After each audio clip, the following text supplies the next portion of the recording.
Mary did the greatest work that posterity is about to forget. What is this series called? Rekindling the Reformation. The time for silence is past. The time to speak has come.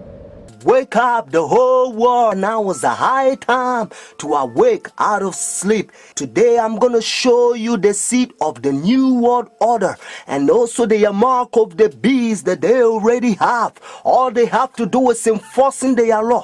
The whole thing is tied with religion. That's why Revelation chapter 13 verse 17, the Bible says no one come by yourself. Notice. It's a great honor for me. Thank you so much. Friends, I'm going to give you a little history and then I will tell you the power behind the scene, the New World Order. Constantine was the one who united the church and stayed together. Notice, during Dark Ages, pagan Rome, when he marched them to Tiber River, they said they was baptized. So when they came to the church, they was idol statue worshippers. So when they brought their statues in Roman Catholic Church, they start naming them Christian name, Jupiter and all this thing. They call them Peter and Rosary and all this paganism that they brought to Roman Catholic Church. And some of the Christians they don't like, so they protest against. That's why they call them Protestants or Protestant. So they set up their Jesuit order during 1500. The reason they set their Jesuit order is to destroy the Christians that they protest against their paganism. I'm tired of people saying Christianity is a crutch. It's not a crutch, it's a cross. This planet is covered in blood as a consequence of people who stood for righteousness and truth. They also infiltrate the state to control the whole world. The Jesuits, they created Masons, and now they got Skull and Bones, Illuminatis, all them secret societies, friends. And what else? Obama and all them powers, they all belong to secret societies. I love everybody. I don't have a choice if I want to go to heaven, but I got to tell you the truth. He wrote, we must move as quickly as possible to a one-world government, a one-world religion, under a one-world leader. So as he began to travel the world, over 100 trips in his 25 years, the world was watching. His first trip to a conference in Mexico in 1979 instantly transformed the world's idea of the papacy. Some 5 million jubilant people in one crowd, it was said to be the largest ever. Among those surprised was John Paul himself. The whole thing is tied with Bible. The church and state is going to unite in the last days, and they will bring the mark of the beast that the Bible says. So notice. You came from the conference. How did you done? I did, your old country. Yes. And it was successful. Successful? You have some decisions. It's not so easy in this course. The Iraq War has been another foreign policy challenge, beginning with John Paul's papacy. Other foreign policy priorities for Benedict include pushing for peace in the Holy Land and decrying rising secularism in Europe. He's also been quietly working to establish relations, something that was not possible during the last papacy, largely because of John Paul's role in the fall of communism in Poland. The Chinese obviously didn't want John Paul II running around China doing the same thing. Pope Benedict is not that kind of a threat to China. Most of the time, in places around the world, Vatican diplomats work outside the spotlight, where experts say they often have an advantage. Some question how much government leaders of today truly listen to what the Pope has to say. And that, observers say, is a moral authority that can't be measured by economic strength or military divisions. A moral authority Benedict hopes to draw upon when meeting with U.S. officials and speaking before the United Nations. I'm Kim Lawton in Washington. Now we can see a new world coming into view. A world in which there is a very real prospect of a new world order.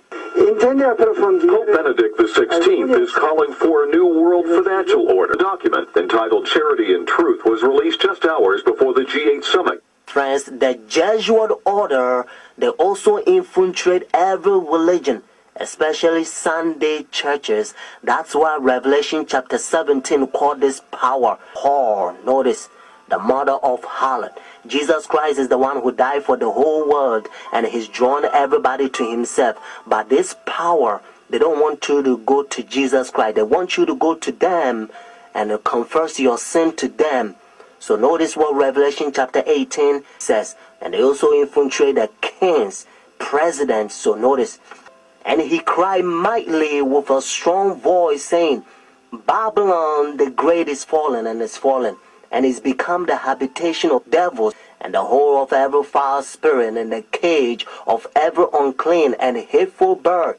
For all nations have drunk of the wine of her fornications. And notice, and the kings of the earth have committed fornication with her. Friends, now I'm going to tell you their mark. Notice this power, the mark of the beast. Because notice, if the Bible says the mark of the beast, means this power has a mark. The beast is a language that God is using for this power. And they themselves, they says in their own book, the book of Catechism, the old version, notice, they says Sunday worship is their mark of authority.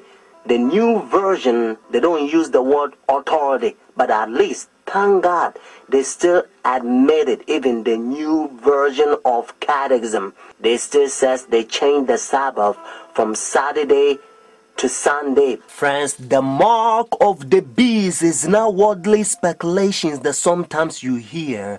Some people says, well, it's computer chip. Unfortunately, you don't find in the Bible.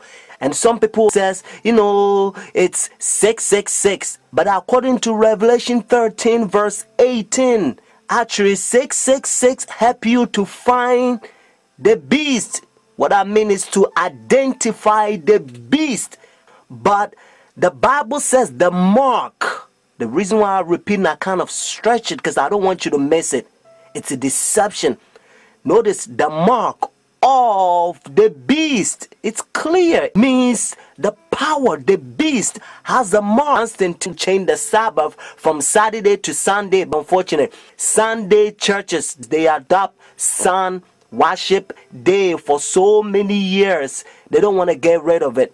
But actually, it's a pagan sun worship day, Sunday worship. Look, even the spellings, you'll find out. Matter of fact, if you look at your calendar, Sunday is always begin as the first day of the week. Unfortunately, they will skip, and some people, they don't know, they will count Monday as the first day of the week, because according to Revelation chapter 12 verse 9, the devil would deceive the whole world. So it's a deception. So the devil, he's in the process blinding the people, including the Christendom. Friends, if you go to church Sunday, notice the first day church, now you don't have the mark of the beast according to Revelation 14 and 13, unless the law is enforced.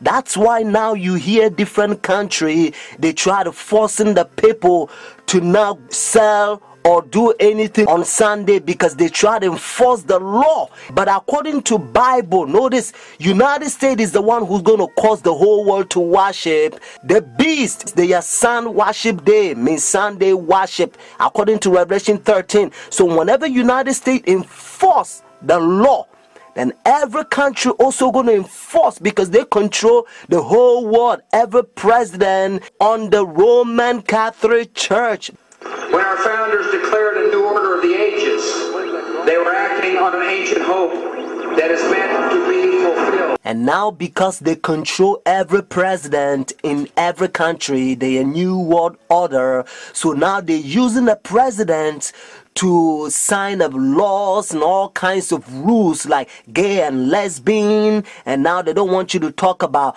Bible. If you go to work, they don't want you to talk about Christ because, they say it's offended. They try to put the whole world in darkness. They don't want people to know the truth, just like what they did in dark ages. They remove Bible from people and they put people in darkness so that they can control them. That's what they're doing again. Notice what Bible says in Romans chapter 13, verse 11 to 12. And do this knowing the time that now is a high time to awake out of sleep. Now our salvation is nearer than when we first believed. The night is far spent, the day is at hand. Therefore let us cast off the work of darkness and let us put on the armor of light.